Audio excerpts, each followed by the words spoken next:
Well, good afternoon, those who've joined already. I think we're past the 100 mark, so just start to welcome you. We'll let everyone tick through.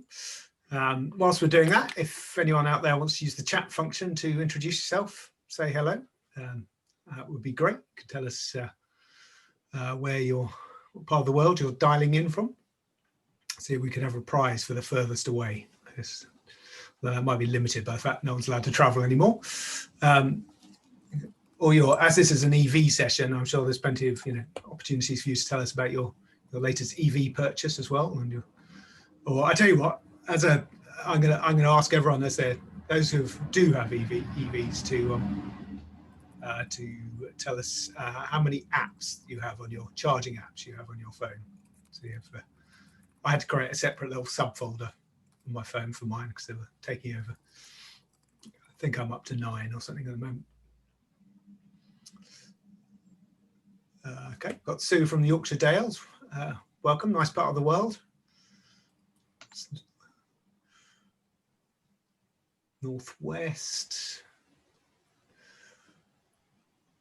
Too many apps to count, apparently, from Helen. John's going to got 5. He's doing pretty well. North Devon.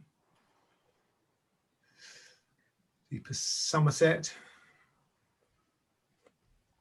Sunny Isle of Wight. That sounds nice.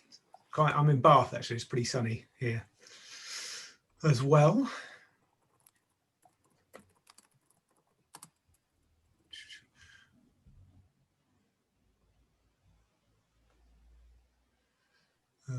Okay, we've got someone outing themselves as driving a PHEV, a plug-in electric vehicle. I think that probably still passes muster, doesn't it, in this this area?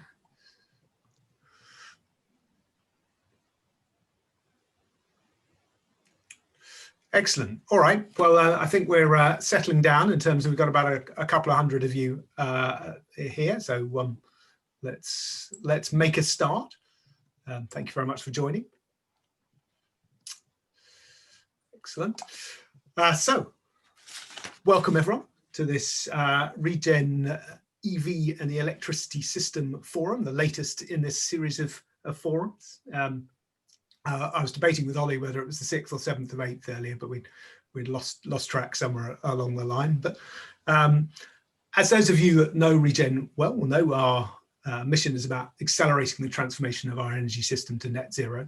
And one of the ways that we find productive in doing that is to where there's an area of a lot of change going on, an area particularly perhaps where new people need to start talking to each other. So in the sense of the area of EVs and the electricity system, then the transport industry and the electricity industry probably didn't have a lot to do with each other before. So when people we think there's a lot of change, people need to be exchanging information, coming together, building new partnerships that we like to set up these informal forums where people can come together and have those kind of conversations.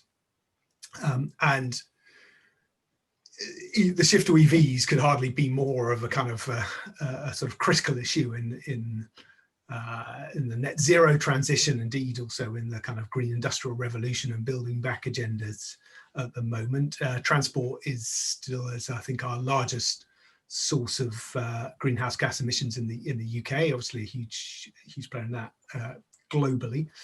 And so this is, this is obviously a critical topic for Regen's agenda, and that's why I think it's always such an attractive forum. Why we have so many people participating. Of course, when we kicked this off, it was we were all in a room together in Burgess Salmon's lawyer's office, very nice lawyer's office in London, and some very nice canapes and drinks afterwards. So I'm afraid I can't provide those for you on this occasion. But I think this is the 3rd one which has been online, and it has meant, of course, that we're able to open up to a much broader range of people, 215 at the last count. So normally with these forums, what we're doing is we are picking a particular kind of topic each time, and our focus this time is government has sent already a very clear signal in the kind of this space by introducing a ban on the internal combustion engine vehicles by 2040. And, so that's a pretty big statement. This our petrol and diesel driven cars are sort of one of the dominant forces of the 20th century, in our social and political and discourse. The government actually acting to ban the petrol and diesel engine. That's from at the moment 2040, but there's a consultation out to bring that forward, and it said 2035 or before. But quite a lot of the mood music, rumours, and indeed my sources within government are suggesting that government is planning to come forward with something more ambitious than 2035, and I'm hearing 2030 or 2032. So there you go. That's my prediction. You can score me on it later, and it should really be quite soon, because we were due, I think, that announcement on as part of the Prime Minister's 10-point plan for a green industrial revolution. At least that's what number 10 was calling it a few weeks ago. We were due that on announcement on Thursday, and that I believe has been bumped now to next week. I guess it might get delayed again, but we're talking days and weeks before we hear this announcement. So I guess this session is based on the basic premise that the ban on the internal combustion engine is coming forward. It may well be coming forward quite a lot. And if we're thinking about the infrastructure, the energy system, the electricity system, can it cope? Are we ready for that scale of change that a ban in maybe as little as 10 years? I mean, really, the kind of time where you might be thinking about buying your next car, some people, it's really not very far away. So that's the core topic for today, and that I think will pick up topics such as investment in the electricity network. So I'm pleased to have Peter White here from Western Power Distribution. It'll pick up things like smart charging, and I think all the panelists might have some views on that. We've got Naomi from Alphen, a charging manufacturer that's always had a lot of smart tech. And we've also we'll also be thinking about the trunk road network, off-road, people on road charging, people that don't have their own charging facilities, how we're going to cope with them, forthcoming network price controls, the role of fleets. That's something I know Sara at Anstey does a lot of work in. So that's that, along with Paul from BEIS, is the panel we have assembled to help us with this discussion. Welcome all. Thank you for joining us. Hello.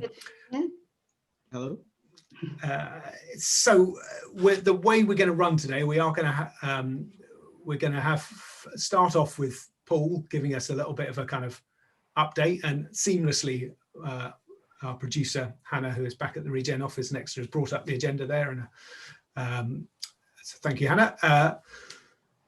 We're going to hear an update from Paul, who is got a new role, Deputy Director, Electric Vehicle and Net Zero Electricity Networks in BEIS. That's a new team within BEIS. I think about a decade ago, when I first started talking to BEIS, or whatever its predecessor department, DEC, I guess at that point was called, then I think I'm right in saying, Paul will correct me, that there was one person in BEIS who dealt with energy networks. Basically, they were there, they were regulated by Ofgem, and no one worried too much as long as that was all working. Now we're talking Paul's team and another smart team. And if you put them together, people are really focusing on the networks and system operation, etc. in BEIS. We're talking two teams, I don't know, 30 odd people each. Paul will correct me about the numbers, but a huge recognition of the importance of networks and system and the operation of the system in the net zero transition. So Paul's going to give us a quick update on all the things going on, a lot in this space. We're going to have a few words from Ollie on some of the latest figures on EV uptake to set the scene, and then we'll go into the panel discussion. So that's the format. In terms of everyone out there and how you can engage, then We have the chat function, which is where you can chat amongst yourselves. People often use that to post links to interesting reports, talk about their latest technology, ask questions. It can become quite a rich source of information. Now, one of the good things about the online version of these events is that you can have that discussion going on the side, often runs to several pages. And then there's the Q&A function if you want to kind of ask questions. Now, with about 250 of you, we won't be able to sort of take all questions verbatim, but we'll be scrolling, looking at those, keeping an eye on them, and hoping that using those to sort of guide the discussion and the topics that I'm asking our esteemed panel to come in and talk on. Okay, great. I think that's the introduction. So I think with no further ado, we shall kick off by asking Paul to give us a little bit of an intro to what's going on in this space on EVs and the electricity system within BEIS and ULEV. Paul. Thank you very much, Merlin. Hello, everyone. And I'm really pleased to be here today. Thank you for inviting me to what I think will be a really interesting forum. I can see a number of names of people I know among the participants, but also a number of people I don't. So for those of you who don't know me, I'm Paul van Heyningen. Thanks, Merlin, for introducing me. As you said, Merlin, we have recently been expanding our resource within BEIS on working on electricity networks and the electricity system in more generally. And I lead a new team called Net Zero Electricity Networks, which does what you'd expect from the name.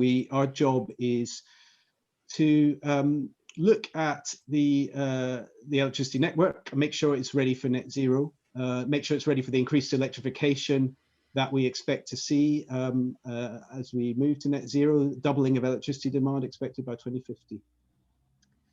And obviously a very key part of that is electric vehicles. And in that, I should say, I and my team work really closely with the Office for Low Emissions Vehicles. I think we've had Aaron and perhaps other speakers from ULEV in the past. We really work as one team with ULEV in relation to EVs. But one thing that's a bit different, I suppose, and the reason why my team is not in itself part of ULEV is that we're looking at the electricity networks holistically, not just at the impact of EVs, but looking at the impact of heat, electrification, offshore wind, and also all the other things that are coming with net zero and how they impact on networks. So as you all know, we legislated for net zero emissions by 2050 last year. And as Merlin pointed out, though, while there's been good, really good progress in the UK in decarbonisation in general, transport emissions remain stubbornly high. I think about 30% of total emissions at the moment, at the last count, of which I think 70% of that is cars and vans. But it really does feel like things are starting to change now. EV adoption rates, of course, are still relatively small, but really increasing rapidly, and it really feels like EVs are starting to penetrate the mass market. So things are starting to change, and they're starting to change fast, and that's what needs to happen to meet net zero. And we want to, in government, we want to maintain and enhance the pace of that change, and that's why we consulted again, as Merlin said, on bringing forward the date when we end or phase out. We don't actually use the term ban, but it's about phasing out the sale of petrol and diesel cars and vans. And we consulted on bringing that forward from 2040 to 2035 or earlier, if a faster transition is feasible. Consultation ended in the end of July, and you can expect an announcement shortly. I'm sure you'll understand that I can't say any more about when that will be and what it will be at this stage. A key point to make in relation to that consultation was, as well as consulting on the date, we also asked lots of questions about what the accompanying package of support needs to be to enable that transition. And that's building on what I think is a pretty significant package of support already, and it's about demand and supply side measures. I think we're investing about £2.5 billion in total in government in a number of things. So grants for plug-in vehicles, a public-private fund for charging infrastructure, other funding for charge point infrastructure in homes, workplaces, streets, and the wider road network. Tax incentives, particularly for company cars and fleets, and R&D. But we asked what more do we need? What do we need to keep doing to enable the transition? But I just wanted to say a bit about where this fits in the wider context. Again, Merlin, you alluded to some of these things. First thing I think is that obviously this is about net zero. Absolutely, it's also about economic recovery post-COVID. The Prime Minister said in May that we owe it to future generations to build back better and greener. And Alok Sharma, the BEIS Secretary of State, said something similar at the CBI last Monday when he gave a speech there about putting clean growth and the net zero target at the heart of the economic recovery. There's been a number of announcements in that space, like the offshore wind, 40 gigawatts of offshore wind announcement made last month, which is one part of that 10-point plan for a green industrial revolution that you mentioned, Merlin, that we should expect to be set out shortly. And again, you'll forgive me for not being able to tell you exactly when that's going to be, but it will be soon. Also worth mentioning the Energy White Paper that's going to be published some point soon. Long awaited, I know, much anticipated. That'll obviously look at the energy system across the board overall and its role in meeting net zero. And then on the transport side, of course, we're going to have a transport decarbonisation plan soon, which will look at an ambitious plan for cutting emissions across the entire transport sector. So, but whatever decision is made on that phase out date in the end, I think we all know, of course, that EV charging is going to increase demand on the electricity system. It's going to need more generation capacity at peak and overall, and it's going to need more network infrastructure to get the power to where it's needed. I think we're confident and that the grid will be able to cope with the increased demand from EVs, and I think that's certainly what almost all the stakeholders that I speak to and the experts I speak to tell me. But I'm saying we're confident, but we're absolutely not complacent, and clearly there's a lot to be done. It's a real transformational change to the electricity network and the electricity system to get to net zero, of which EVs is a big part of that. So there's a big change needed, and it needs to happen quickly. So that, I think, reflects what you were saying, Merlin, about the sort of move from having, I don't know if it was ever one person, that was probably before my time, working on electricity networks in BEIS and its predecessors, but certainly the sort of increase in emphasis in this space. So I'm going to cover the rest of what I say. I'm going to focus on what we're doing on getting the electricity system ready to give strategic direction in this space, to tackle barriers, look at market and address market failures where they exist. And I hope that is going to help set up a really interesting discussion. So firstly, on physical network infrastructure, obviously networking regulation is a key element here, and in BEIS we work very closely, continue to work very closely with Ofgem as they're developing the price controls for the electricity and other energy networks in a way that gets the strategic investment that we need in networks for the transition to EVs. A lot of the focus in the press has been on the transmission networks and the draft determinations, which are going to be finalised by Ofgem next month.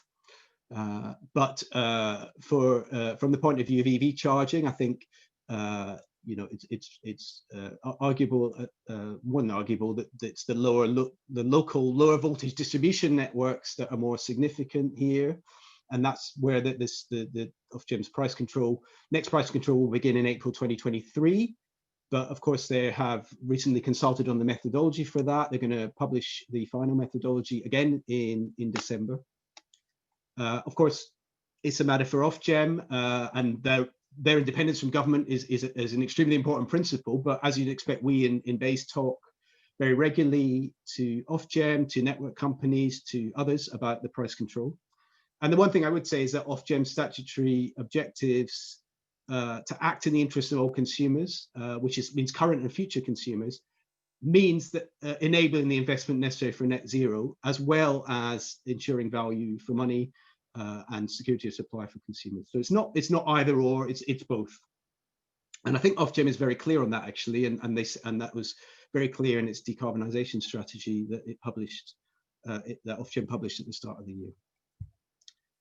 Next, just wanted to say a bit about connecting to the process of connecting to the grid, connecting EV charging infrastructure to the grid. We get a lot of, we hear a lot from a number of different organisations, charge point operators, fleet operators, and others, and ministers are hearing this very clearly as well, that the process for connecting charging infrastructure can be confusing, it can be difficult, it can be very long, and it can be very expensive. And so we absolutely acknowledge that there are elements of that process that are definitely acting as barriers to the smooth and quick uptake of EV infrastructure. One way that we've been doing to try and address that is throughout the summer and early autumn, we and OLEV and Ofgem had a series of EV connection roundtables within industry, including with our ministers. And from that, we've identified 3 barriers which we want to try and address, working collaboratively. And I'll just briefly describe those 3 areas. First is on guidance and information.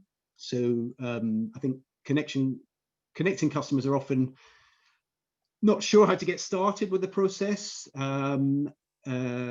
What's the quickest way, and what are the steps to take to connect? There's a lack of centralized and accessible information, particularly for people who are less familiar, as a lot of people who've been involved in transport as their profession are with the electricity system. So we're proposing hosting an information hub on the Go Ultra Low part of the gov.uk website that will provide that sort of first step in terms of information on the electrification journey, and working with the networks, with customers, and with others on that, for that to hopefully go live before the end of this year.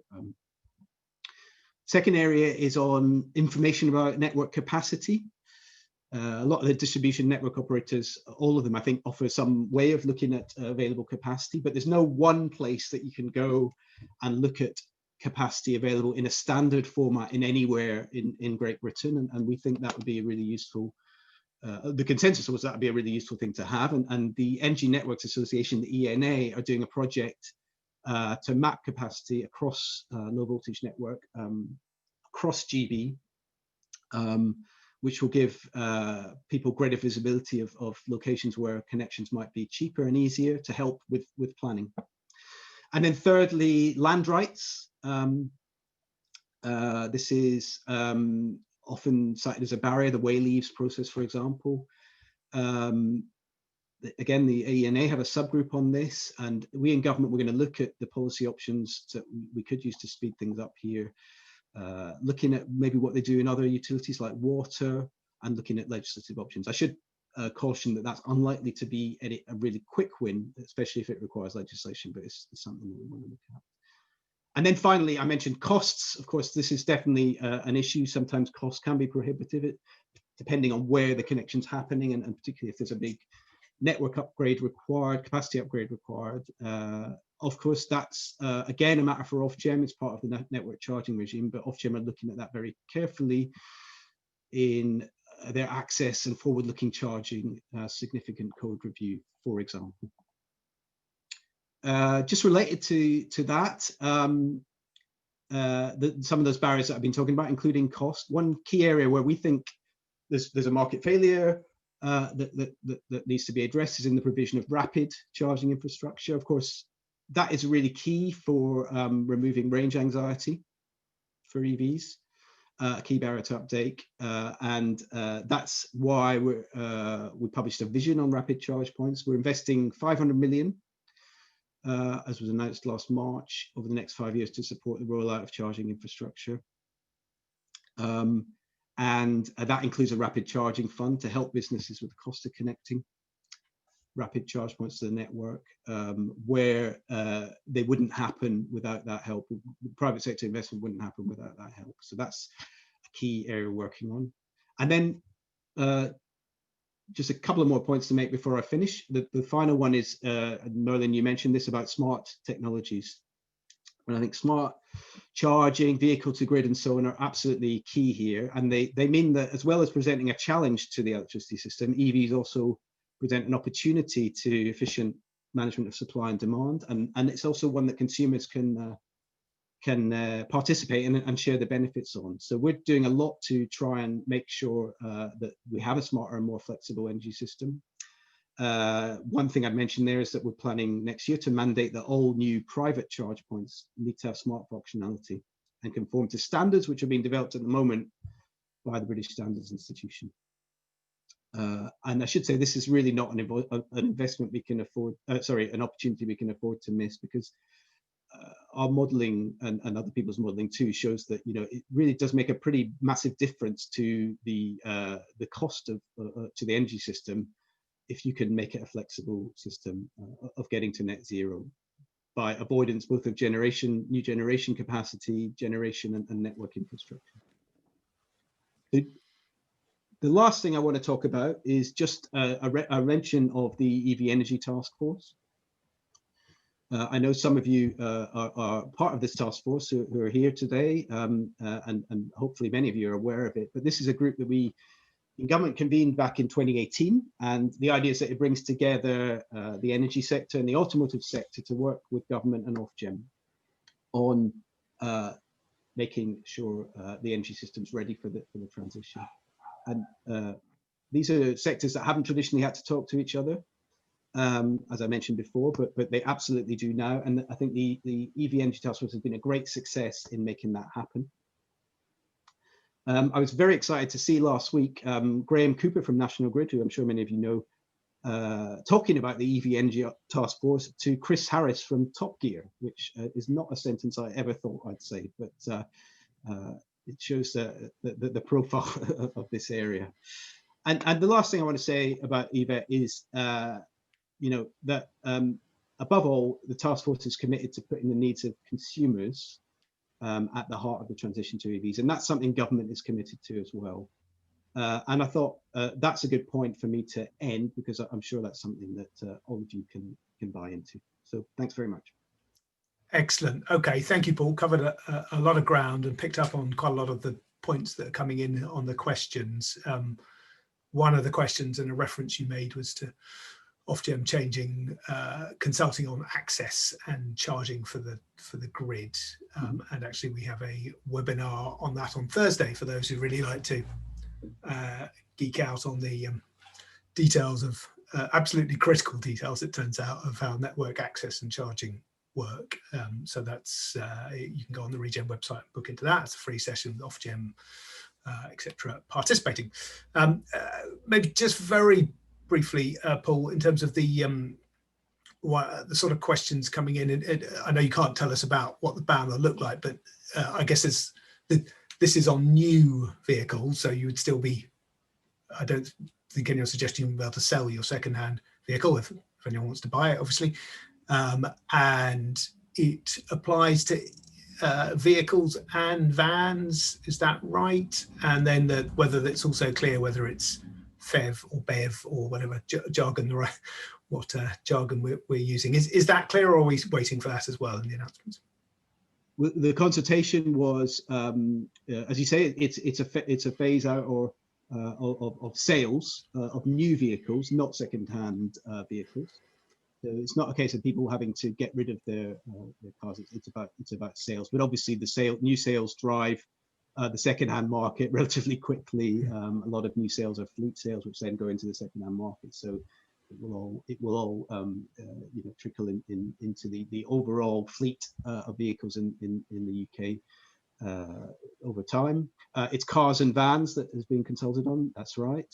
As I said, I think they make up 70% of total transport emissions. So obviously there are lots of questions about other types of vehicles like HGVs and so on. And what was the last point? Sorry, hybrids. Yeah. So the consultation did include hybrids as well as part of this, but obviously that's a question that was asked in the consultation. Okay, when you say include in terms of the ban, the phase out, I beg your pardon. Definitely not a ban, a phase out. Good. Okay, thank you very much, Paul. Huge amount going on, and it's definitely an area that government's very focused on, and we're having some really good engagement. Okay, next up, we're going to have just a quick reminder of where we actually got to from colleague Ollie here, who's got a few slides to share. We're not going to do too many slides today, but got a few quick slides in terms of progress of EVs.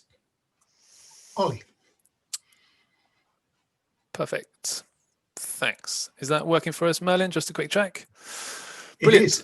It is. Good afternoon, everyone. And as Merlin introduced, I'm just going to cover a very short introduction into the current state of play in the market in terms of uptake, and then a little bit of a look into the future as to where we see it moving in terms of some of the scenario work we do for the network companies.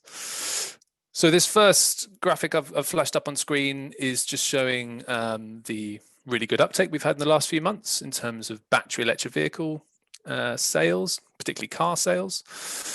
September being a record month, I think over just up to 22,000 sales, and I think over the last 3 months we started to see a little bit of a settling on a new normal of around 6 to 7% of total market share for car sales. Obviously, it's a very different marketplace out there, lots of pressures on it, but very good performance from battery electric vehicle sales in general. I thought I'd just quickly highlight that one. And so, but just taking that a little bit of a broader view in terms of comparison to last year, I think, so last year we've got, so on the left here, we've got battery electric vehicles in green, and then on the right, we've got plug-in hybrids in the kind of teal, lighter teal there. So comparison to 2019, we've seen a kind of almost doubling so far this year in terms of car sales again. So really encouraging signs there of growth, up 101%. And then also in plug-in hybrids, we've seen a bit of a growth, but nowhere near as much growth in that market. So generally very good figures coming out in terms of the consumer uptake. But I think it's important to kind of recognize that there's still a very small slither of the total population of cars are plug-in, or be it battery electric vehicle or plug-in hybrids. I think depending on which figures you use, I think it's 0.87% or it could be 1.14% using the very latest sales figures of the total car population. So we've got 99% of the car population to convert. So there's a big opportunity there, but also a lot of challenges with those changes. But very importantly, it's not just cars. If there's a wider set of vehicles, which we just mentioned, light goods vehicles, vans being one of the key sectors that is showing some growth in sales from plug-in sales over the last few years. So this is kind of taking a quarter snapshot in terms of how many sales. So we're seeing a little bit of step up, particularly for LGVs in that, but HGVs again a very, very small number, obviously in comparison, and then buses and coaches still a very small, kind of slightly larger amount, but still very small, though that is ratcheting up very slowly. But again, very important to mention that this is a very small percentage, 0.3% of the total van population, as it were, or park, however you wanted to call it, the total fleet of vehicles we have in the UK, 0.07 for HGVs and 0.44. So a huge amount of work to do. So this is good. This is a good challenge for the sector. And so what we have been doing over the last several years is helping network companies try and figure out how many of these vehicles are going to come on and where and when is broadly what we're looking at. So this is part of our kind of distribution future energy scenarios. And many of you will be well versed in the National Grid future energy scenarios. This is a more granular bottom-up approach to that framework. And what we do is try and provide as good a view as we possibly can on local uptake. So we'll take into account local factors like, so for example, Birmingham, we've got the clean air zone, top right of that slide. That will obviously have an impact on uptake within Birmingham. So we'll kind of have a factor to take that into account. And we also make sure that we provide quite a reasonably granular detail in small packages, so that the networks can plan ahead of time and try and ensure that that's included in their business plan for the RIIO2 ED2 business plan, and see any hotspots coming up over the next few years. And just going to give you a very quick snapshot of some of the figures that we provide. I could obviously do this spatially, but just in terms of high level numbers. So this is for battery electric vehicles for Western Power Distribution, and this will be published over the next few weeks. So this is not published data yet. But if you click the link at the bottom there, that's where the data will be published and fully open, fully downloadable for if you're interested. So this is for battery electric vehicle cars in the Southwest licensed area for Western Power Distribution. And so if we take 2030, we're kind of around on that kind of 600,000 mark. And then obviously when we go 2035, in the most ambitious scenarios, some significant growth. And that's the difference between the two most ambitious scenarios and then the two less ambitious scenarios broadly is quite significant once you go out of this kind of initial baseline and you start really ramping up that growth over the next few years up to 2030 and 2035. So I think the key takeaway point from all of this kind of scenario work that we have is that we're, and from those numbers, is that we are right at the start of this transition. And though we are in the sector, I think it's important to get that perspective that there is a huge number of vehicles yet to come online, a huge amount of charging infrastructure yet to come online, and it's important that we plan and accordingly. And final point is just the kind of call to action. If you're interested in getting involved in the process, we're very happy to kind of compare notes on some of the assumptions we're making on this. So please do get in touch, and we'll be sharing my email perhaps in the email that we send out. So please get engaged in that DFES process, or the distribution future energy scenarios. That's it from me. Excellent. Thank you very much, Ollie. So a good baseline. We've heard about what government's up to and all the plans coming on. We've got a baseline of where we're at. So let's open up for some discussion.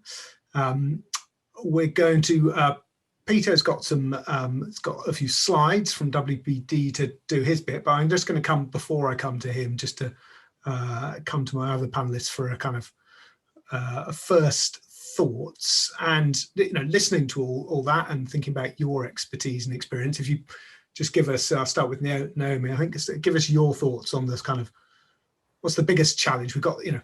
We've taken this decision to ban the internal combustion engine, that entire fuel energy supply chain of gas coming through the Straits of Hormuz into refineries, tankered around the UK, put out through all these petrol stations. We're getting rid of all of that, and it's all going through the electricity system and through your kit, Naomi. What do you see as the biggest challenge as we try and kind of respond to that kind of scale of change? I think you're still muted there, Naomi. There we go. Is that better? So firstly, thanks ever so much for inviting me on. So I'm Naomi. I'm the EV sales manager for Alphen, and amongst other vertical markets in the energy sector, we manufacture and produce smart OCPP electric vehicle charge points. So from an infrastructure perspective, where we kind of sit, these electric vehicles need charging. When you're putting in a number of charge points in a single location, that's a lot of power in one go, especially when all these vehicles are plugged in at the same time. Most of the time, I think if people are starting off their infrastructure and they're putting in one or two to start off with, it's not really an issue. But when we start looking at clusters of EV charging, particularly in kind of fleet depot scenarios, that's when we start encountering problems in terms of LV networks and power not necessarily being available at that particular time for those particular vehicles. And there's a number of things that we can kind of do to help counteract that, rather than go straight for DNO upgrades, which, as Paul mentioned, they are expensive, they are time consuming, and various other things. For us, it's about getting solutions in place that enable customers to put in charging infrastructure that is able to do a job now, but is also able to be flexible and future-proof and allows that infrastructure to grow. Because I think for us, that's the most important thing. It's not just about what you're doing over the next 6 months. It's going to be about what you're putting in over the next 5 years. You know, how is your infrastructure going to build and develop? So for us, it's giving those customers solutions. So smart charging is incredibly important. Smart charging is, for those that don't know, the ability to have a charging point that not only you can receive data from, but that you can control. So you can send data, normally cloud-based, remotely, and you can ramp those charge points up and down. And there are various ways that you can then use those charge points. You can either set up load management systems that happen autonomously, so you don't have to worry about managing that system. That's then giving optimal charging to all vehicles at all times while staying in set parameters. You can have them working on an active load balancing system. So if you've got a dynamic load that's maybe attached to a building with various other loads coming off of that, as the building supply goes up, it ramps down to the charge points and alternatively ramps the charge points up once more power becomes available. Or you can use it to encourage EV drivers' behavior. So you can use it where you can put in things like time of use tariffs, for example. So you can encourage EV drivers to charge at particular times and have kind of benefits of that, or kind of keep them restricted to only charging at particular times to kind of help with the grid. It's great actually seeing Peter on here, because we did a project, the Electric Nation project with Western Power, and that was really kind of looking at all of those different factors, particularly in that instance around the domestic market. But you can pick it up and you can put it in any scenario. I think where, from my feelings as well, Paul was mentioning there about rapid charging. I've seen some notes on the chat there, and I do agree. I think there's an awful lot of emphasis around DC and rapid charging. Putting a DC charger in takes an awful lot of power for a single charge point. It's a very costly process for both the equipment and for the infrastructure and actually getting it installed in the first instance. And whilst I'm not saying that we don't need rapid charging, we definitely do, it's about having them in the right locations at the right places. And AC charging has just as much a bigger factor, you know, workplace scenario, homes, destination charging, top-up charging. You think the amount of places that these charge points can go is pretty much anywhere you can park a car. So if you can get, you know, more and more AC charging in there, more and more people being able to charge and have these top-up charging, then I think that works, rather than trying to invest in a whole rapid charging network that is going to be a little bit more restrictive for people to be able to use and use effectively. We can ask from a kind of infrastructure, you know, company or a company selling into this market. Have we, you know, the UK with charging has taken a bit of a let 1,000 flowers bloom approach. I mean, there's been intervention from government, but there certainly hasn't been, you know, a plan. No one sat down and said, right, we're going to have them here, here, and here, and here. Yeah, definitely. Whereas in Scotland, for example, we do the work that actually is much more how that's happened. And so, you know, if you had more of a plan, then, you know, Peter and WPD would know exactly where they need to provide the infrastructure to. You guys would know. Have we gone down the right road? Should we be encouraging Paul to get a little bit more dictatorial and tell us where these things should go, or are we down the right? Are you comfortable with it? Let's just let the market deliver. It's been a bit of a tricky one, I think. I mean, I've been involved in the industry in the UK for quite a number of years now, and traditionally it was very much commercially led. So there were EV companies kind of investing, putting money into their infrastructure, and this is why we had this scenario with several closed networks. We have several apps that, you know, people are talking about, you know, having to have different apps and be parts of different groups.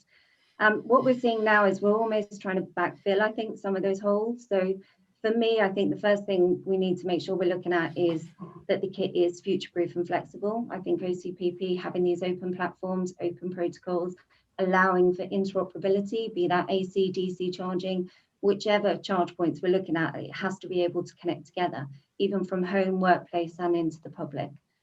I think we've seen an element of location issues. At the moment, we've got a lot of legacy charging out there. So we've got a lot of old kit in the ground that isn't necessarily working, isn't kind of kept up to date. So again, I think when this kit goes in, it's important that we look about the actual hardware in the first instance. It needs to be, strong quality, reliable kind of hardware. But then when it goes in, it's really important to make sure it's maintained and it's serviceable, and that those service plans are also in place. I think that's another thing a lot of people forget. When we're looking at locations, location is so important. We're having, we see it all the time. There's either you have a really good location that's completely oversubscribed and people can't get on those chargers, or they can't get to use them because everybody wants to go at them. And then there's others in locations that are never used at all, or, people have to go there, and we don't think about possibly, other services that are available at those locations, for example.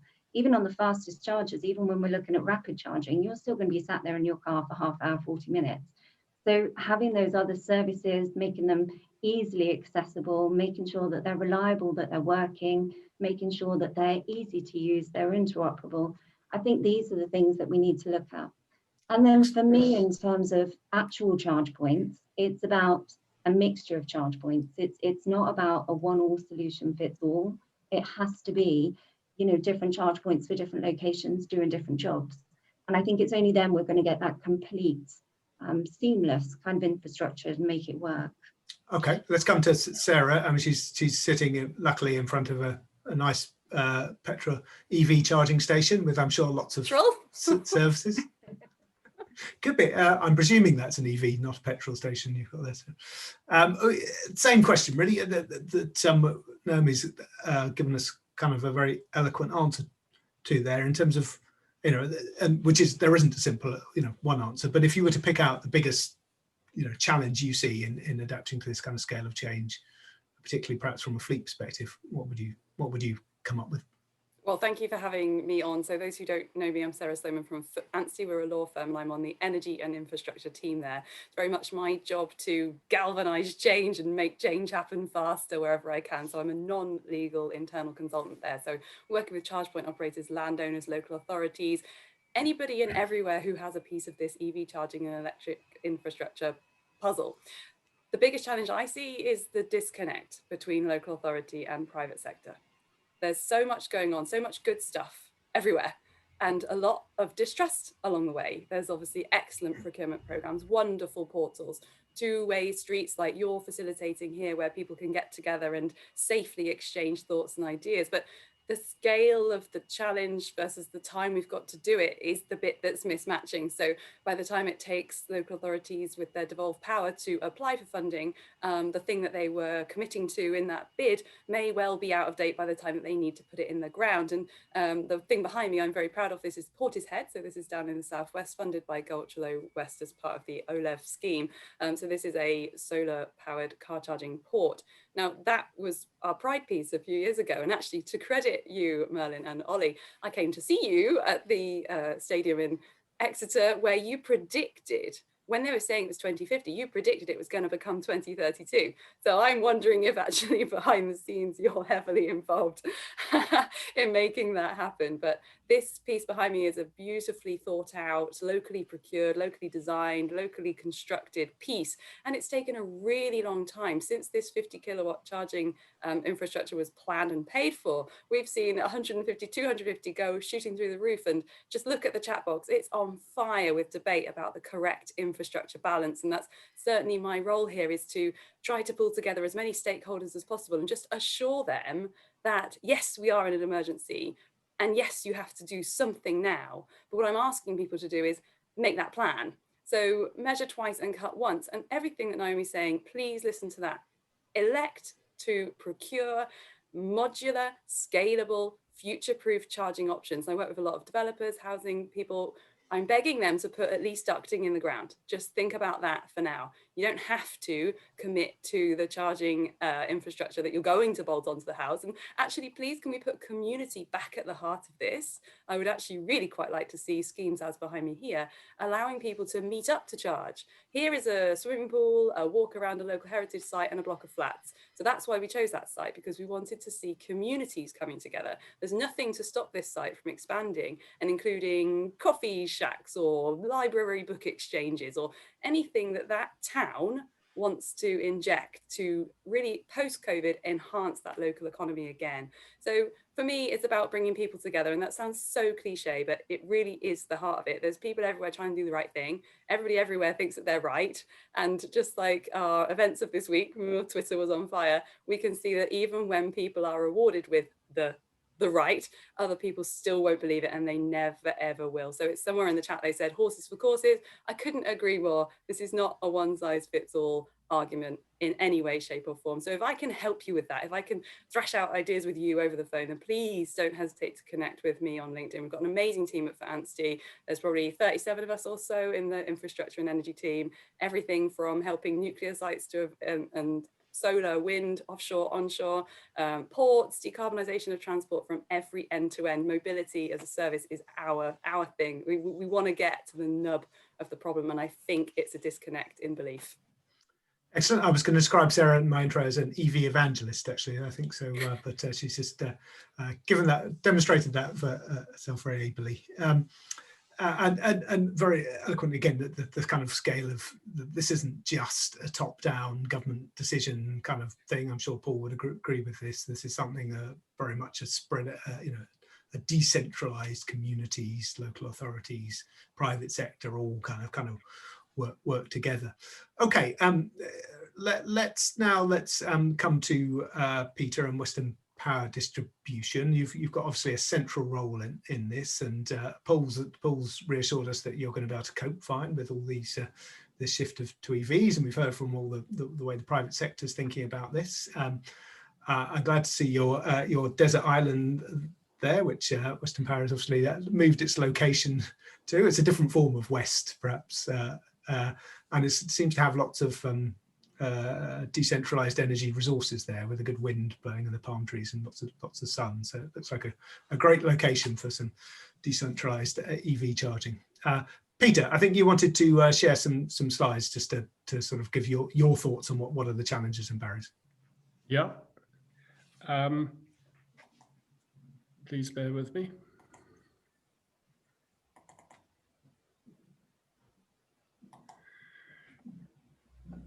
So I'm Peter White. I'm a distribution, I work for Western Power Distribution in the DSO development.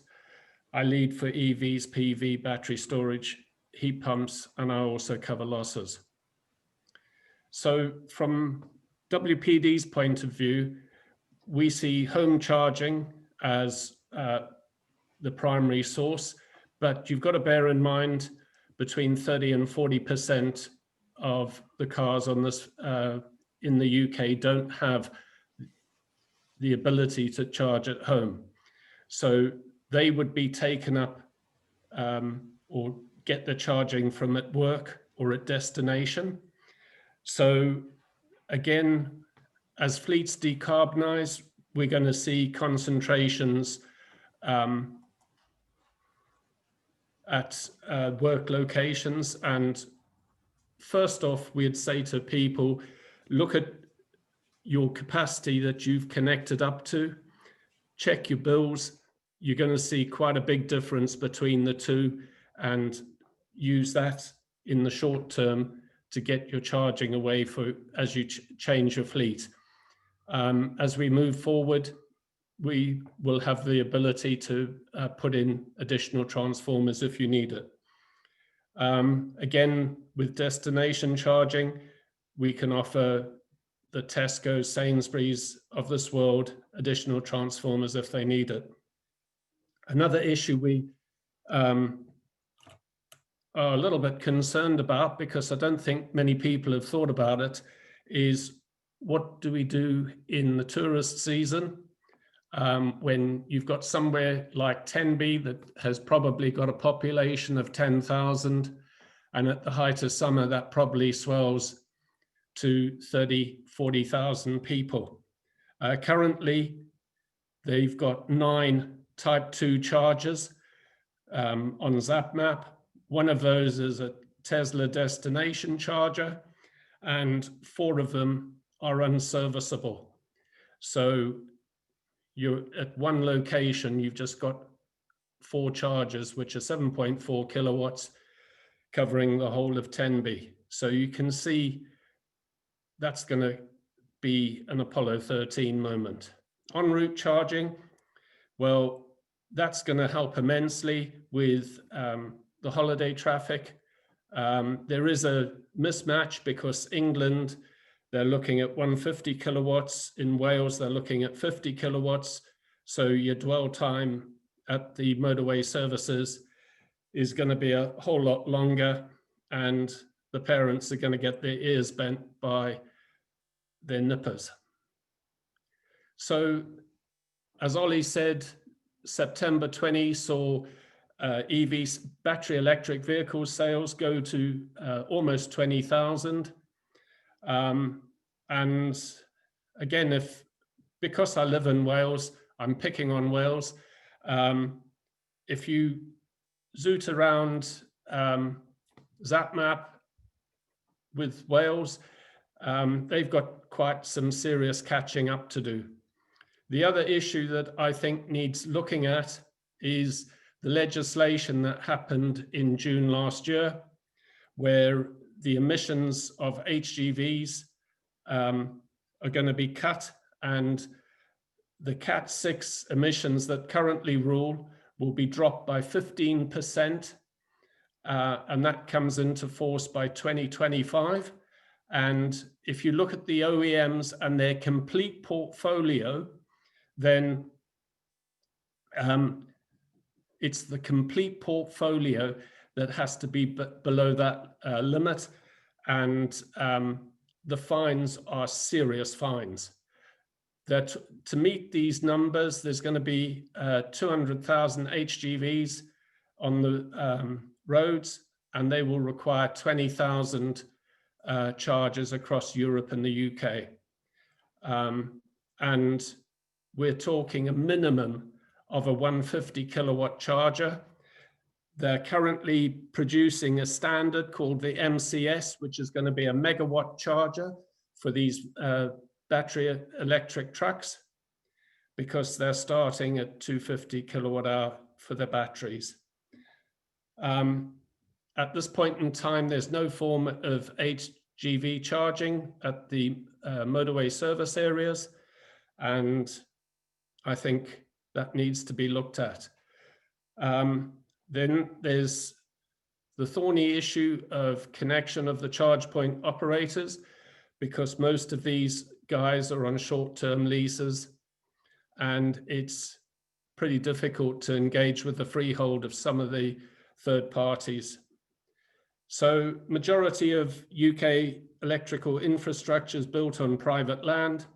So there's going to be extensive targeted reinforcement works, especially in the motorway service areas. It's all dependent on landowner cooperation. There's planning permissions, especially for the lower voltage 1133. You've got to get section 37 once you've got your way leave sorted out, and if the guys think they can extort a few extra bob by holding out, you're dependent on that. So these are barriers to decarbonisation. So thinking ahead, most DNOs have an asset life of 50 years. So what we're putting in now will still be in use beyond 2050. If you look at the single phase service cable, that's the smallest cable on the UK network, and it's a serial or radial connection. So we're saying, why don't we up that to a 3-phase? and you future-proofed it, and you're no longer having to dig up somebody's garden, because they don't mind you digging in the road, but when it comes to digging up their garden, they get a bit pedantic. We've had a consultation running about converting services to three-phase, and the results of that have been extremely positive. And that's my lot. Excellent.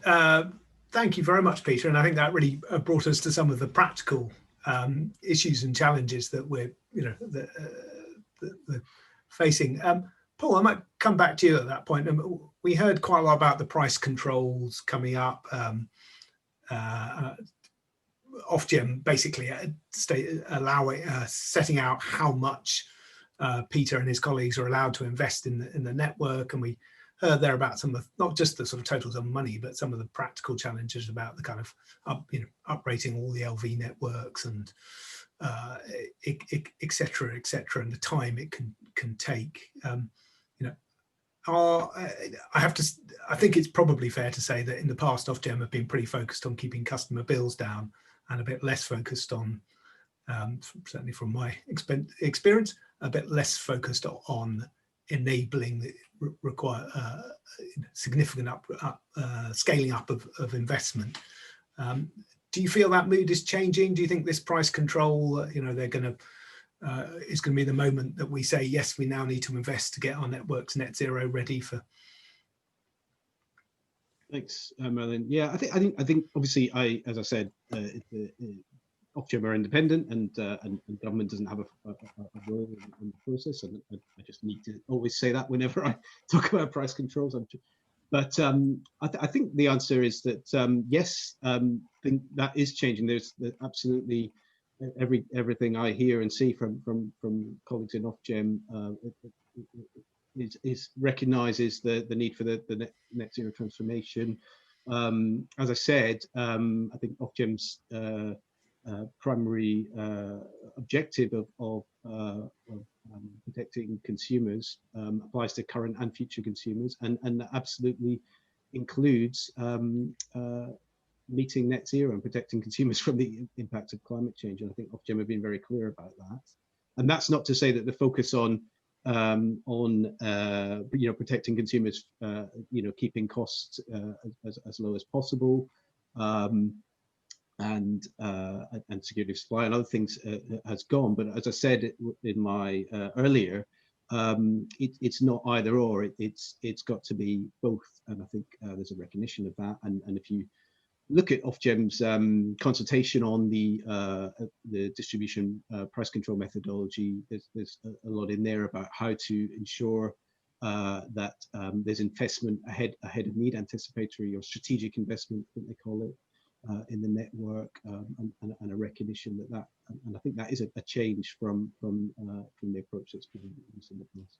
Yeah, I think you're right. I mean, I recently interviewed Francis Warburton, one of the directors there, and I suppose the point I keep making and with them is when people look back from 2030 and look back at Ofgem's success of this period, I suspect they won't be asking, did you Ofgem save me £5 on my electricity bill? They might be more interested in whether they're underwater or not. And so the balance between those two things, taking account of the fact that we need to be very aware of people who struggle to pay their bills, but the balance of Ofgem's focus is changing. But I'm encouraging them to continue on that road. Okay, so we lots of issues came up there. Let's talk a bit more about smart.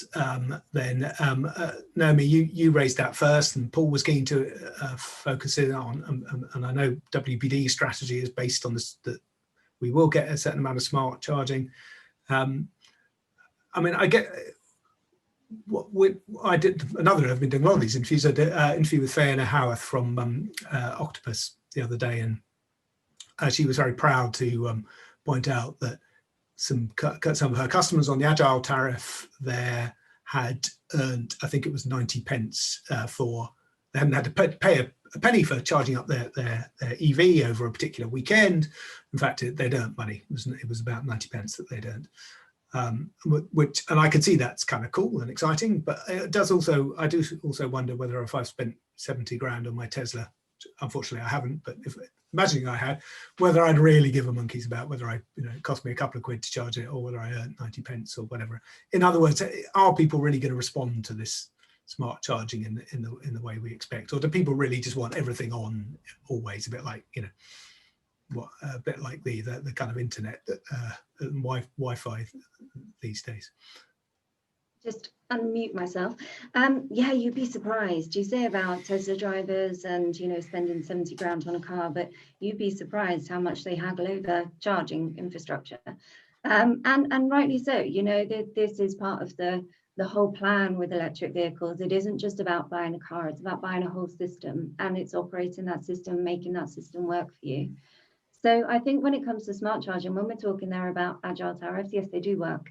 And having the ability to kind of encourage people to charge at certain times and give them those incentives, people get quite excited about it. They see these agile tariffs change every 24 hours. The charge points can hook directly into that. So you don't have to do anything. You can just set your charge point up that you want it to work with the agile tariff. And it will automatically recognize when is the most convenient, or cheapest, I should say, time to actually charge. And it will only commence charging during those periods. So it's actually quite exciting. And when we look now about, particularly around home chargers, people are moving more and more towards that smart home, Amazons and Sonos speakers, and everything in the home is becoming smarter and more intelligent. So why should your charge point not be as smart and intelligent as other devices and connect together and have the ability to operate as a complete system? So yes, okay. It does work, I think, as an incentive, but more so for me, I think smart charging is important about safety and convenience and working autonomously and being able to work in a way that you need your charging infrastructure to stay safe. Okay, you've convinced me. The excitement of EV charging. I'm hoping it's not just the early adopters who are going to show this behaviour, but will carry on. Sarah, I guess those with fleets and larger, often perhaps a lot of different types of demands for their power, might be quite significant cost. The trying to manage all that a bit more cleverly at a commercial level, and perhaps present flexibility back to the system as well. Is that kind of thinking? I mean, it's a lot more complex for a fleet operator and a company to start to kind of think down those sorts of lines, but there are some significant financial drivers for them to doing that. Are you seeing that kind of thinking coming through on the fleet side? Yeah, definitely. And credit where it's due. I think that's where BEIS and ULEV have really helped to kickstart that thought process that I was begging for earlier, is in that there's always a danger to think, oh my goodness, I've got to move really fast right now and change my entire fleet in one go to one particular model on one particular charger. And actually, I wouldn't recommend that. I would definitely think about looking for the low-hanging fruit first, perhaps employing some telematics to determine which vehicles are going where. It's often surprising fleet managers didn't have a full grasp on what vehicles were being used by who and by when, and what their actual daily mileage was, and whether a back to base option would work, or whether you've got to rely on the public network if you're going to be full EV and do a quick rapid top-up charge. So fleet decisions are underpinned at the moment by copying other people, so seeing which fleets have done a successful transition and who are benefiting financially from smart tariffs and overnight charging, and actually using their vehicles as kind of mobile storage devices, which is what we're often told is going to be the future. Vehicle to grid is something that I know there's been a lot of work gone into, particularly Electric Nation, so fantastic headway made there. I still think it's a few years off. I don't think many people are willing yet, and also it limits at the moment your vehicle and electric charging choice. So there's a long way to go before that's absolutely mainstream, but everybody's under post-COVID difficulties financially, and fleets know more than anyone else. They've got to think about the pennies at the end of it all. And we're pleased to see that total cost of ownership models and whole life costs of electric vehicles are making savings for them in the longer term, 3 to 5 years. So I really do have a good feeling for electric fleets. Now, what I find very interesting, what is becoming complicated, is when you think about the larger transportation system, thinking carefully about port and heavy haulage, and is it hydrogen or is it electric, and that's a debate which rumbles on because they have also very strict targets from central government about how they're going to decarbonise, and also very hard technological barriers to overcome because the vessels in particular are just not there. And even if they were there, a lot of the vehicles going onto port side don't have the dry side charging options available yet. Nor is there a plan, nor is there funding. There is strategy coming forward, I appreciate that, but the word on the street and the sheer number of conferences about ports shows you that there's still a long way to go until we have that answer. So fleet isn't just what we see on the motorway network or in our cities and towns, it's such a bigger picture and it's European wide. So we need to be thinking about that. Will ships pass us by and not visit the UK if we aren't offering the right type of energy for them to come and collect when they come here to drop off all of our lovely Amazon stuff? So it brings me back to my point about community. Do we really need to replace every single van with an electric van? I fear not. I think perhaps there are better ways to make our cities function, perhaps reduce congestion by thinking carefully about freight and cargo. And actually, again, congratulations, BEIS and ULEV for offering funding for things like e-trikes and bikes and central distribution centres that make sure that not every van has to go into the city centre. So it's wonderful to see it change. And do you know what? I've not seen anything like it in 15 years until we all declared the climate emergency. Well, most people did. I'm very proud to say Bristol was the first to do that. North Somerset followed suit. In fact, everybody in the West of England Partnership did. And all across the UK, we're seeing this great move towards maybe owning vehicles isn't the one. Maybe it's about leasing, or maybe it's about sharing, or maybe it's about just seeing if there's something better out there. Okay, Sarah, let's take us into some much broad areas, and a very good point that it isn't simply about replacing one vehicle with another. Much bigger changes afoot, perhaps. Ollie, is there anything you wanted to pick up on, perhaps particularly the kind of strategic nature of the sort of rollout of charging infrastructure, and how how that's working? Yeah, there was a few points that I think are worth commenting on. So I think there's still a little bit of a question on on-street charging provision, and the kind of question there around, is it lots of street furniture versus kind of local charging hubs? I think there's probably a view that from the network's point of view, it makes more sense to have charging hubs associated with better electrical capacity that's kind of aligned with their network. Whereas, being a consumer, I see it because I don't have access to home charging.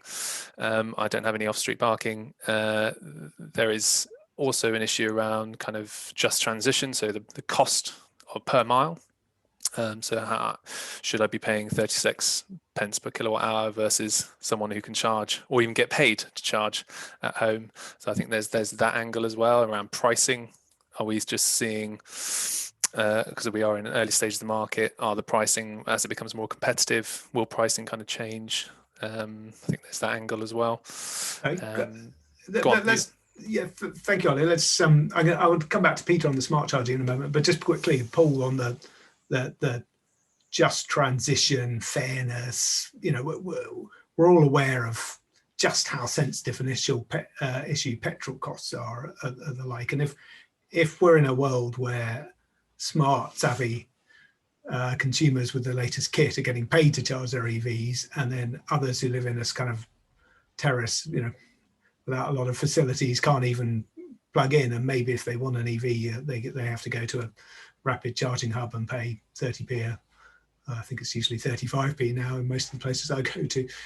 Plus, I mean, that sounds like if I forgive the phrase, a car crash kind of waiting to happen there. Is that how big a sort of part of the thinking, and that's probably more OLEV, but from a kind of government point of view, is that?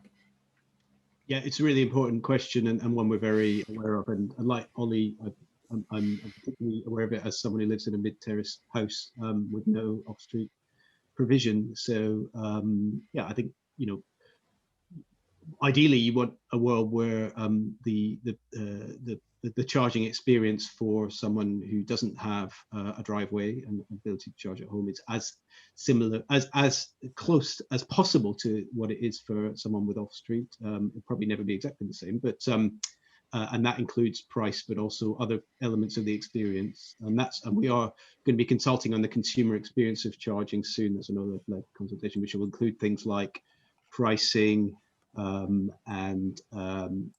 also things like roaming and the ability, and that question you asked right at the beginning, Merlin, when people were joining, about how many apps people have to have on their phone to charge and so on. So there's some really important questions there, and I think in general there's a strong awareness in government of the sort of social equity issues around the EV transition. I don't think we have all the answers yet, but we're really interested to hear people's thoughts.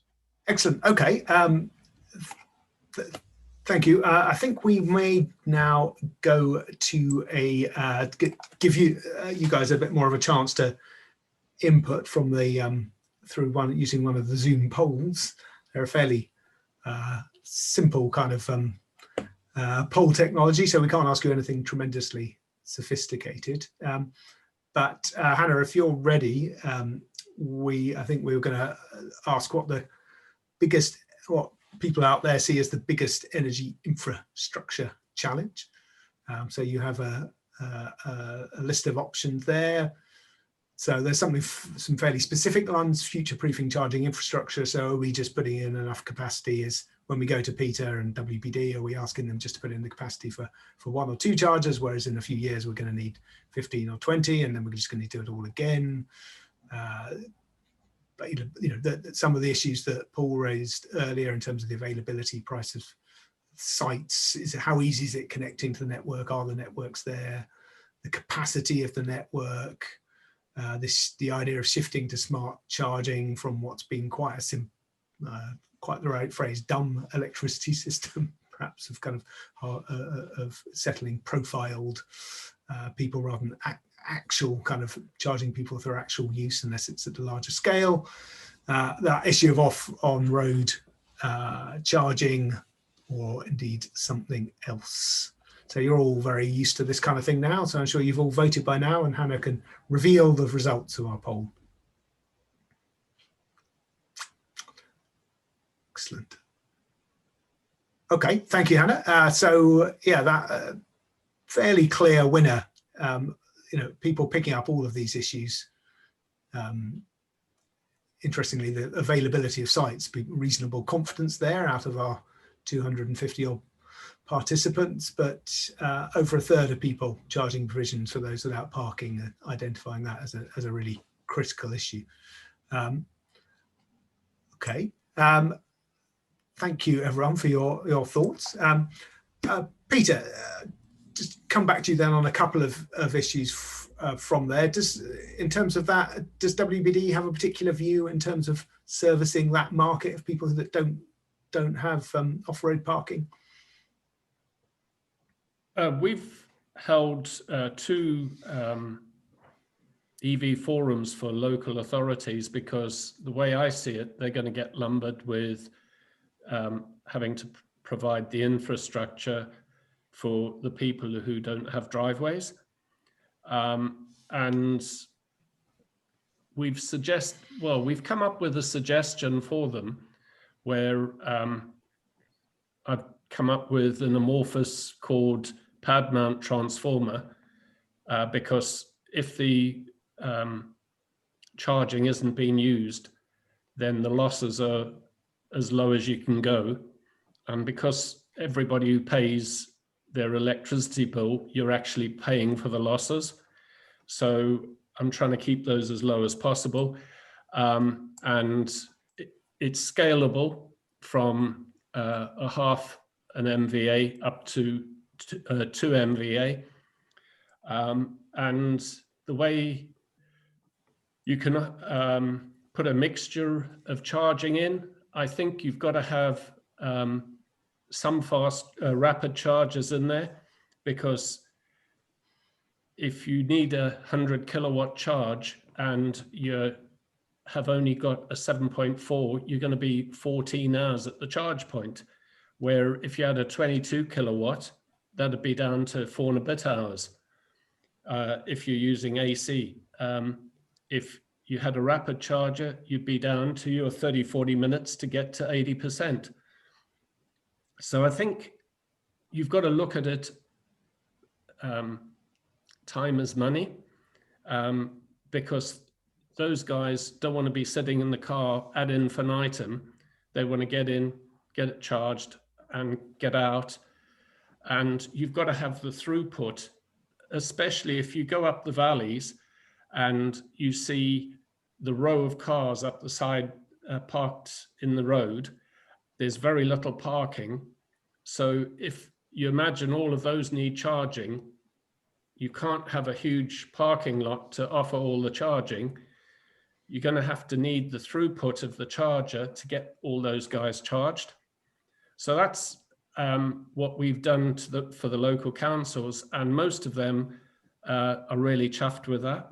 The response we've had has been extremely positive. So much so we've got a demonstration location in Carmarthenshire, which will cover both the local and the through traffic for tourists. Okay, so that's kind of one solution. Just that's helpful. Just picking up on the smart side of things as well. I want to come back to you on that, Peter. How much are you assuming, that we're going to shift away from peak? So when you think about, planning for, down at feeder level, at LV level, when you think of 10 people in the street, 20 people in the street having an EV, and you think, oh, am I going to need to upgrade my infrastructure to cope with that kind of thing? Do you have a set assumption that at least X percentage of that demand will be off peak during the night? And well, data we got from Electric Nation was if the average person does circa 8,000 miles a year, that equates to 2 kVA onto your electricity bill. So if you've got a typical gas-fired house, 4-bedroom house, your electricity is like 2 kVA, ADMD, after diversity maximum demand. So you'd double that to 4. So pretty relaxed. We feel that the network could cope with that. With the work we've done with losses and all that, we've got rid of small cables with brand new build, and all the DNOs are putting in larger cables. So new build estates, it will not be a problem because the infrastructure is there. It'll cope. It's when you go back to the really old homes that were put in just after the war, when you've got a 0.1 PILC, which in modern speak is a 70 mil squared paper insulated lead covered cable. You're probably looking at 240 amps max. And that is going to be Apollo 13, I think. Okay, so interesting to see a real mix. It depends a lot on the infrastructure that's in there as to what problems there'll be. It will be a very geographical issue, but Paul will be, I'm sure, pleased to hear that you're pretty relaxed, was the phrase there, I think, about being able to cope. We're coming towards an end of our scheduled time. We do, so I'd like to come back all to the panel, but we did have one other, it was good to get the kind of wisdom of the crowds and all of your views. So we did have one other poll that focused on the kind of the biggest challenge. Hannah, can you fire that up for us? Sorry. Okay, so this one, we're asking you where you kind of think key charging infrastructure will take place. So we've taken out from that, we don't have at home. So I guess the question is, assuming most people charge most of the time at home, and we can debate how much that is. Apart from that, where do you think people are going to be charging particularly? If Zoom had a bit more functionality, we could ask you to kind of rate these. So, and the obvious answer might be all of the above, but force yourself to pick the one that you think is the most important of all those.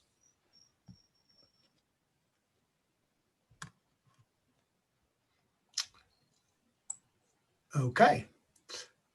Again, I think people are pretty fast, so let's just go straight to the answers.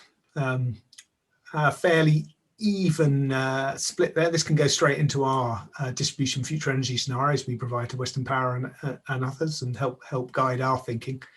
But yeah, an interesting fairly even split, and car parks, local charging hubs and residents are on street neck and neck at, with 35% of people. So I guess that is a message that people are going to want to be able to charge in a lot of different places, and that's going to have to make that very easy for people. Okay, well, given the results of those and just the fact we're coming to the end, let's ask for a final comment from our panelists. Naomi, we heard about various issues there about the kind of just transition on street parking, some of the big challenges that we're identifying and perhaps finding some solutions to. What's your final thoughts? I think for me, when you're looking at charge point infrastructure, it's all about planning. It's getting the right partners involved. So get the expertise in and get them in from day one so that they can really sit with you. They can work it out. They can work out in terms of load, requirements, management, operation, and really kind of think about that long-term 5-year plan. It's really difficult because you don't know what's going to be happening 2 years down the line, 3 years down the line. So for me, plan, future-proof, keep it flexible, keep it open, and do your homework really, and make sure that what you're putting in is going to be able to be added to, is going to be able to grow, and it's going to be able to adapt as your needs adapt with your infrastructure. Okay, excellent. Important messaging. Ollie, do you want to give us your final thought? Yeah, so yeah, a lot of really interesting points, I think, throughout the session. I think I draw the point that I had in my slides is that we've got 99% of the vehicle fleet to decarbonize, or potentially have a lower level of vehicles, as Sarah has mentioned, but awfully long way to go. And I think perhaps there's a current thinking might be slightly early adopter focused and need to look at those off-street, which we've highlighted, those without off-street parking a bit more, and focus the infrastructure provision on those consumers, because they're going to be the toughest to convince to go down this route. Being a consumer like that, it was quite difficult for me to make the jump even to a plug-in hybrid, let alone go all the way. And I'm very, very invested in this. Yeah, I think the kind of the local hub is crucial, and Peter's solution around providing a local hub is a really interesting one, and particularly around car parks. I think that's got a lot of way to go, and the local authorities have a crucial role there. Final point, I think in Regen we do a lot more kind of whole systems analysis, so we haven't really talked about heat pumps and the network capacity required about that. You do need to kind of include that. Hydrogen, we're looking at other technologies as well. You do need that whole systems analysis, and we've been trying to do the DFES for the gas scenario, so the gas networks, Wales and West utilities, and trying to join up that process to get to net zero and make sure we have a kind of coherent plan in place for the networks to provide that infrastructure that we're all going to need. Okay, thank you, Ollie. Thank you, Ollie. I'll give you I was a bit nervous earlier when Sarah told me that I was predicting things years ago, and I'm wondering how many other predictions I've made out there to people that they're going to be reminding me of. So I'm glad that one was right, and that no one will mention all the ones I've got wrong. But I will give you one more now, as we're here, that the 10-point plan for a green industrial revolution will include something on heating. I think that's pretty obvious, and I'm predicting a target for heat pumps of an order of magnitude higher than we have now by 2028. So something like 600,000 heat pumps a year by 2028 is my bet for what's in the green industrial for the government's 10-point plan. And that, as you say, is going to be a big is going to be asking Peter not just to provide and take this entire fuel supply chain that's powered our vehicles and take it onto his network, but also to take, well, let's not say all, but a chunk of all the power that the gas through that has been providing us all with, or perhaps off street, perhaps off gas network might be more relevant in this context in terms of oil, but a lot more energy for heating also onto the network. So are you still feeling relaxed, Peter? Yeah, I just want to qualify the older networks, because I see from the chat some guys are a bit touchy.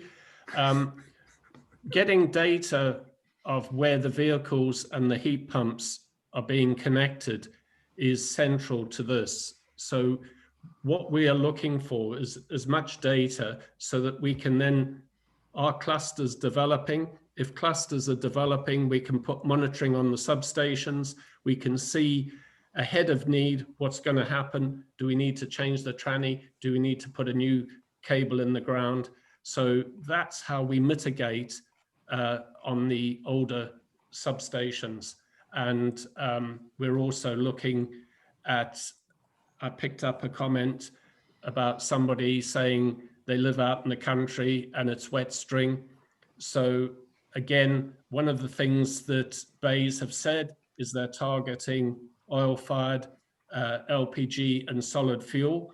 So one of the things we're putting forward for ED2 is that we upgrade all the single-phase overhead lines to 3-phase ahead of need, so that once we see a cluster developing in that village, we can change the pole-mounted transformer to a bigger transformer, and there's no issues. So we're trying to think ahead and cover off these problems so that people aren't left out in the cold, so as to speak.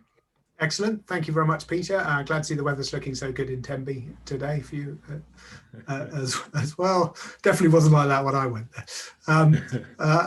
Sarah, like final thoughts. I'm really glad I live in the WPD zone. Yeah. Because WPD are definitely, I think, in many ways leading on this transition. So thank you, Peter, for all the hard work that you guys do. Amazing stuff. In terms of final thoughts, just please help local authorities. Please don't blind them and also make them feel trapped. The procurement process it's such that you'll be weeded out, but it's important that you work with them before they even go to procurement. So making sure that they're aware of what you do, but just avoiding that sales pitch way. So keep forums like this going. And if you are able to, invite as many people as possible along who represent the local authority, because at the end of it all, they're the main landowners in this country who are going to be helping us to provide whatever we choose to provide for our energy and transportation transition. So just keep these groups going. I know the numbers have grown and grown over the last 3 years. So thank you, Ollie and Merlin and Rachel, who's behind the scenes here. Keep these regen events happening. So thanks for inviting me. Thank you very much, Sarah. Rachel probably is behind the scenes, but it's also Hannah who is producing. Oh, I'm so sorry. It's because Rachel's on today. there. Oh, never mind. Sorry, Hannah. They're both, texting me, telling me what I should be doing and saying all the time. So, well, I'll get a message in a minute. I expect a slap on the wrist. Sorry. If anyone's wondering who's in charge, then there you go. Final word then to Paul. This is a relatively new role for yourself, I think, and we just heard.